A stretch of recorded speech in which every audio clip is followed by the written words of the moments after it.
Well, good afternoon, ladies and gentlemen. We had a small group national security meeting today with the President and the Vice President about the latest provocation on the Korean Peninsula. We have many military options, and the President wanted to be briefed on each one of them. We made clear that we have the ability to defend ourselves and our allies, South Korea and Japan, from any attack, and our commitments among the allies are ironclad.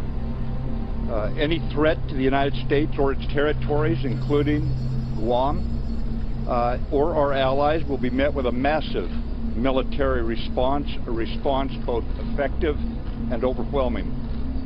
Kim Jong-un should take heed of the United Nations Security Council's unified voice. All members unanimously agreed on the threat North Korea poses, and they remain unanimous in their commitment to the denuclearization of the Korean Peninsula. Because we are not looking to the total annihilation of a country, namely North Korea. But as I said, we have many options to do so. Thank you very much, ladies and gentlemen. Red State has reported that North Korea conducted its sixth test of a nuke on Sunday, reiterating Kim Jong-un's desperate need to be seen and taken seriously by major world players. This time, instead of simply threatening to hit a major US city or target in Japan, Kim has decided to poke those that worry about electromagnetic pulse attack, or EMP, an airborne attack that detonates all over the US and has a possibility of knocking out the US electric grid. According to the Wall Street Journal, North Korea said it has, quote, succeeded in making a more developed hydrogen bomb and mounting it on the tip of a long-range missile, and threatened a high-altitude nuclear blast that experts fear could wipe out electrical networks in the U.S. Now, people in Britain are losing faith. More people than ever have described themselves as having no religion. The decline in those with a religious affiliation is sharpest amongst Anglicans. As a percentage of the population, their numbers have halved since the millennium. Joe Tidy has more details. Well, the National Centre for Social Research has been carrying out a survey like this for 34 years now, and this year 3,000 people across England, Scotland and Wales were asked various questions based around religion. They threw up some interesting results. Let's take a look. If we look back to the start of the survey, back in 1983, 40% of people back then said they were part of the Church of England and 31% said they had no religion. Take a look at this. 2016, so the most recent figures out this evening, 15% of people said they're part of the Church of England and 53% of people said they had no faith at all. That is the highest number since they began doing this survey. And take a look at the trend over the last 8 years. It's hovered around the 50% region, dipping in 2008 to 43%. But look at this, last 2 years we've seen a drop, and then this, 53%. So that's 5% since the last survey in 2015 of people, increase in people saying they have no faith at all.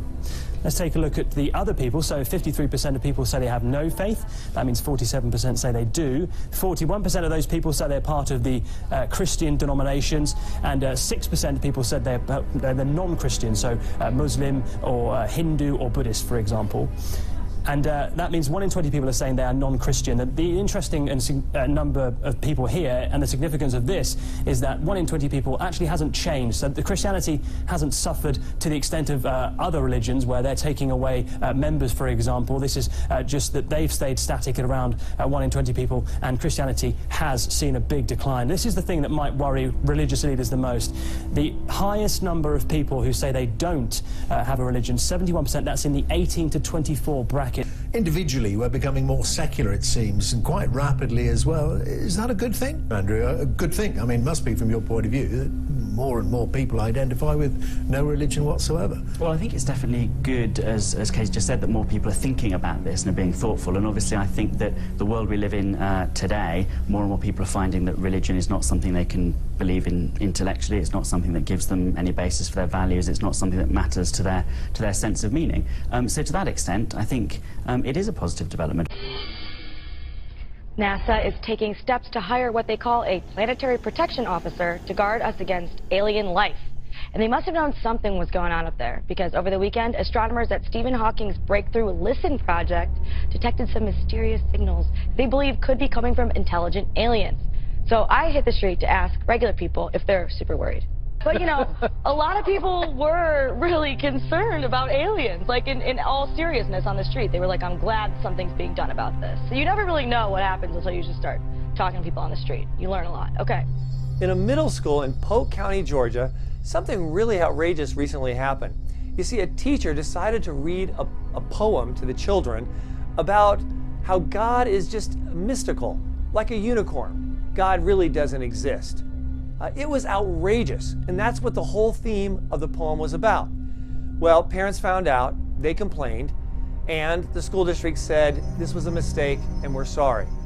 The idea of God makes young children laugh and feel safe at night, but when you grow older and see the evil in the world and the face of death like a shadow behind the eyes of every living thing, then where is God? Then God is revealed in all his foolishness, a naked lie, a childish dream, a mythical creature like the unicorn.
Back with the Fox News Alert now. Mass evacuations are already underway after Mexico's biggest earthquake in 100 years. This happened just hours ago.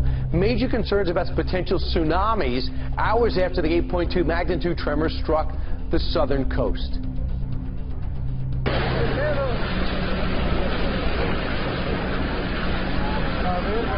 They said they felt this in Austin. Debris is raining down and sending terrified residents running for cover. About 50 million people across the country felt the tremors. This brand new video shows a light swaying back and forth inside an office building, and at least 5 people are dead. That number expected to go up. We're going to head back to the south of America now. The earthquake in Mexico has triggered a tsunami, and the earthquake, which was of 8 on the Richter scale, struck off the southern coast of Mexico and shook the buildings in the capital city as well.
nous, on n'était pas touchés.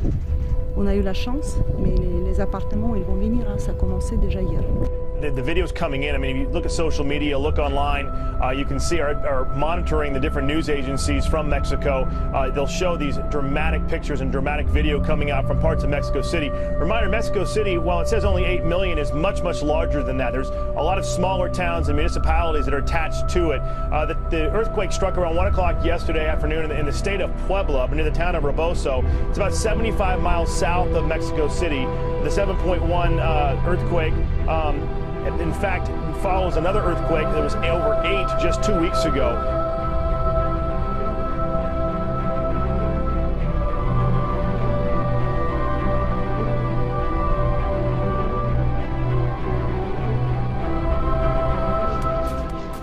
Warner Brothers and DC Films' Wonder Woman broke box office records when it hit theaters this summer. Now the franchise has a prime opportunity to break new ground by following the Source Comics example and making its lead character Diana, played by actress Gal Gadot, bisexual in the upcoming sequel. The Wrap shares that director Patty Jenkins' film laid the groundwork for this story by making coy references to the fact that the Amazons were involved in romantic relationships with each other. Never before has there been an openly LGBTQ, in this case bisexual, leading superhero on the big screen.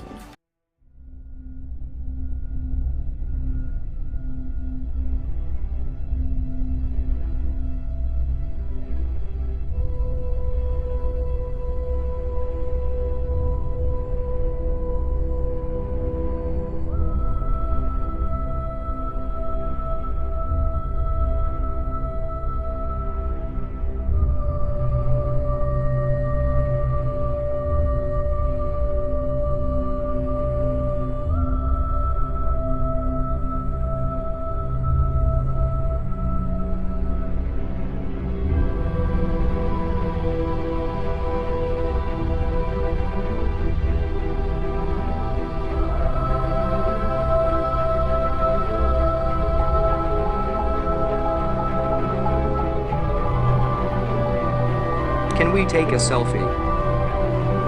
This robot might be happy to take a selfie with you, but it has a much more serious side. The ability to do concealed weapon detection, to actually know that someone's carrying a firearm in an area where they shouldn't be. Designed for security and surveillance, these robots autonomously monitor indoor and outdoor areas for potential threats.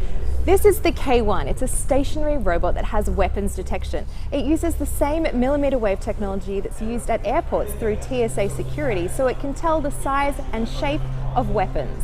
The 150-pound K1 can also be configured to detect radiation. It's expected to be used at airports, including luggage collection areas and healthcare facilities. For more rugged terrain like gravel at locations such as oil rigs and wind farms, there's the 770-pound K7. The machine has holonomic steering. So a very simple way to explain that is that the machine can move like a crab. So it can turn on its own axis and also go sideways. All the robots collect and process data from a range of sensors, including sonar, LiDAR, thermal imaging, and traditional cameras. Companies monitor the activity, then implement security measures if needed. In 2018, Knightscope will add a feature called Audio Event Detection. It says will help security guards more accurately locate the scene of a crime. The opposite of voice recognition. Can you tell me all the little intricacies of the environment and not focus on just the voice of what's happening? So if you heard footsteps, can you learn what a footstep sounds like? This is the first time any North Korean leader has directly addressed an international audience. Kim Jong-un saying he takes President Trump's threats personally, so he has been rattled, but he's now rattling the world with a new threat of his own, of a nuclear test explosion over the Pacific. 반드시. From North Korea, a unique threat, and from Kim Jong-un, a first message in English, vowing to make President Trump, quote, pay dearly, calling him a mentally deranged dotard or senile old man, that word now trending online, for threatening to destroy North Korea in his UN speech Tuesday. Rocket Man is on a suicide mission for himself. Calling that a personal insult, Kim said Trump was a rogue and a gangster who's playing with fire. his foreign minister adding more fuel to the fire, threatening to test a hydrogen bomb over the Pacific Ocean. Kim saying Trump's threats have now convinced him his nuclear weapons are necessary. The war of words is deepening, sanctions escalating, President Trump ordering new ones.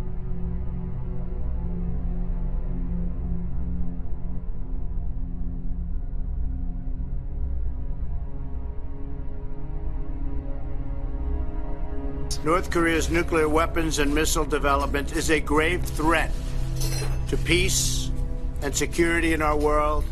But at night, it lights up really nice. Jose Lugo says these tall metal towers quickly popped up after Brooklyn Battery Tunnel toll booths came down. We don't really know what's the purpose of this. It's a $100 million MTA project full of secrecy, with 18 of these for the tunnels and bridges. So what are they exactly? Are you saying you can't comment to me? That's the MTA's man in charge of bridges and tunnels, Cedric Fulton, dodging our questions. Not even later can we talk to you about it, or can I make an appointment?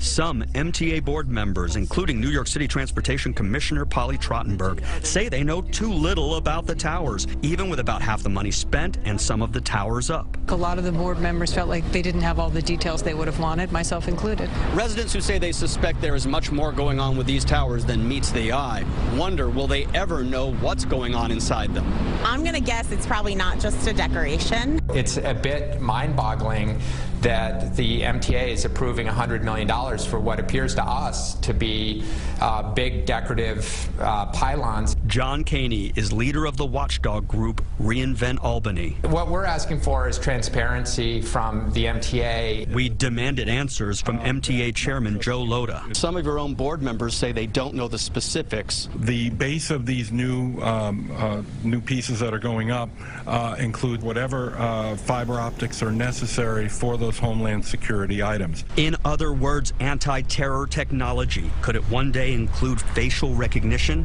We don't know. He won't say. I'm not at liberty to discuss that. So watch as more of these expensive towers rise, with mystery tucked away inside them. The flag stands for a lot more than a Friday night football game. And so before the game, for us to sit there and honor the flag that way means a lot to both schools. Now on 11 at 11, a local school's tradition takes on added meaning after the protest by many NFL players. Good evening, everyone. A local high school's football tradition gets extra attention tonight because of events in NFL stadiums across the country. That's right. Edgewood and Ross are rivals, but people on both sides of the field told 9 on Your Side's TJ Parker they have a common bond. The district says this isn't a political stunt. This is just a way to show solidarity between two competing teams, Edgewood High School and Ross High School, to show support for military men and women. Competing teams on the field. They're huge rivals. But together as one for the flag. Players from Ross and Edgewood High Schools carried this 5,000 square foot flag onto the field to honor those who serve in the military. I think that they just want to honor the flag. NFL players across the country have been kneeling during the national anthem in response to President Donald Trump's comments saying players should be fired for not standing during it. Players saying they're doing this in protest of racial and social injustice. We're just coming to honor our troops that fight for our country and our freedom. Senior middle linebacker Garrett Gabbard says this is his team's way of showing support. Honestly, I think we should honor the flag no matter what. District staff tells 9 on Your Side they have a lot of alumni who are service members, and the school does this every year to honor them. It just so happens this comes at a time during these protests with the NFL. We really have not brought a lot of publicity to that because it's political in nature. So we just try to keep it professional, and we like to do what should be done with the national anthem, and that's to honor it. Everybody's got their opinion. I honor our flag, but you know, I can understand the viewpoint. The district hopes this will be a lesson for both players, students, and the community. In Trenton, I'm TJ Parker, 9 on Your Side.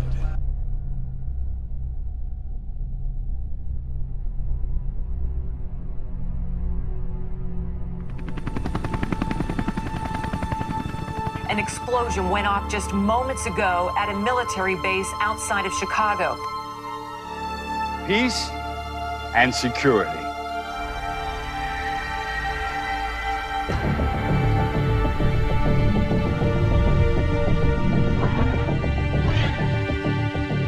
Professor, it says here that the chip could trace the purchases of excessive weaponry and stopping terrorist attacks before they start.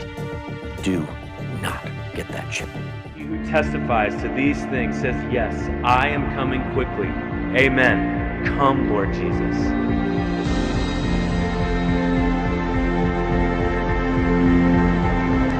That means he can come back at any moment. He can come back right now.